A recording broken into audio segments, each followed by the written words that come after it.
ಕನ್ನಡಿಗರು ಹೇಗಿದ್ದೀರಾ? ನಾನು ಚೆನ್ನಾಗಿದ್ದೀನಿ. ಖಂಡಿತ ಈ ಸಮಯ ಯೂಟ್ಯೂಬ್ ಚಾನಲ್ ಸಬ್ಸ್ಕ್ರೈಬ್ ಮಾಡ್ಕೊಳ್ಳಿ. ನಮ್ಮನ್ನು ಬೆಳೆಸ್ರಿ. ಆದಷ್ಟು ಬೇಗ ಫುಲ್ ಟೈಮ್ ಜಾಬ್ ಕರ್ಕೊಂಡ್ಬಂದು ಈ ಕರ್ನಾಟಕ ರಾಜ್ಯ ಸೇವೆ ಮಾಡೋದಕ್ಕೆ ನಮಗೊಂದು ಅವಕಾಶ ಮಾಡಿಕೊಡಿ ಅಂತ ಕನ್ನಡಿಗರ ಕೈ ಮುಗಿದು ಬೇಡ್ಕೊಳ್ತಾ ಇವತ್ತು ನಿಮಿಷ ಪ್ರಾರಂಭ ಮಾಡ್ತಾ ಇದ್ದೀನಿ. ಏನಪ್ಪ ಅಂತಂದರೆ RCB ಅಭಿಮಾನಿಗಳಿಗೆ, ಕ್ರಿಕೆಟ್ ಅಭಿಮಾನಿಗಳಿಗೆ ಒಂದು ಗುಡ್ ನ್ಯೂಸ್. ಏನಪ್ಪ ಅಂತಂದರೆ ರದ್ದಾಗಿದ್ದ IPL ರೀಸ್ಟಾರ್ಟ್ ಆಗುವ ಎಲ್ಲ ಲಕ್ಷಣಗಳು ಗೋಚರಿಸ್ತಾ ಇದ್ದಾವೆ. ಇದೇ ವಾರದಲ್ಲಿ BCCI ದಿನಾಂಕವನ್ನು ಪ್ರಕಟ ಮಾಡುತ್ತೆ IPL ರೀಸ್ಟಾರ್ಟ್ ಬಗ್ಗೆ. ಹಾಗಾಗಿ ಇವತ್ತು ಕೇಂದ್ರ ಸರ್ಕಾರ ಮತ್ತು BCCI ಚರ್ಚೆ ಆದಮೇಲೆ ಡೇಟನ್ನು ಅನೌನ್ಸ್ ಮಾಡ್ತಾರೆ. ಒಂದಂತೂ ಸತ್ಯ, ಯಾವುದೇ ಕಾರಣಕ್ಕೂ IPL ರದ್ದಾಗಲ್ಲ, IPL ರೀಸ್ಟಾರ್ಟ್ ಆಗುತ್ತೆ. ಅದರಲ್ಲೂ RCB ಅಭಿಮಾನಿಗಳು ತುಂಬ ಖುಷಿ ಪಡುವಂಥ ವಿಷಯ ಇದು.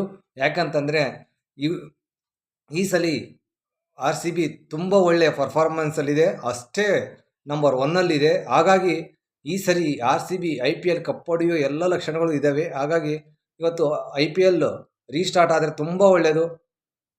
RCB ಸರಿ IPL ಕಪ್ ಹೊಡೆಯುತ್ತೆ, ಅದರಲ್ಲಿ ಎರಡು ಮಾತನೇ ಇಲ್ಲ ಅಂತ ಹೇಳ್ತಾ ಇವತ್ತು ವಿಡಿಯೋ ಮುಗಿಸ್ತೀನಿ. ಕಣಿಗ್ರೆ ನಮಸ್ಕಾರ.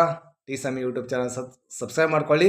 ಪಾಕಿಸ್ತಾನ ಪಾಪಿಗಳ ಸ್ಥಾನ ಪಾಕಿಸ್ತಾನ ಇದೆಲ್ಲ ಮಾಡಿಬಿಡ್ತು. ಆಂತರಿಕ ಬಹಿರಂಗವಾಗಿ ಎಲ್ಲ ವ್ಯವಹಾರಗಳಿಗೂ ಕಡಿವಾಣ ಬಿತ್ತು ಈ ಯುದ್ಧದಿಂದ. ಇವರಿಗೆ ಕೆಡುಕು ಮಾಡಿದ್ದಿಲ್ಲೇ ನಿದ್ದೆ ಬರಲ್ಲ, ಕೆಡುಕು ಮಾಡಬೇಕು, ನಾವು ನಿದ್ದೆ ಬರುತ್ತೆ ಇವರಿಗೆ. ಇವತ್ತು IPL ನಿಂತು ಹೋಗೋದಕ್ಕೂ ಕಾರಣ ಪಾಕಿಸ್ತಾನ. ಭಾಳಷ್ಟು ವ್ಯವಹಾರಗಳು ನಿಂತ್ಕೊಂಡು ಹೋಗೋದಕ್ಕೂ, ಆರ್ಥಿಕ ಚಟುವಟಿಕೆಗಳು ನಿಂತ್ಕೊಂಡು ಹೋಗೋದಕ್ಕೂ ಪಾಕಿಸ್ತಾನ.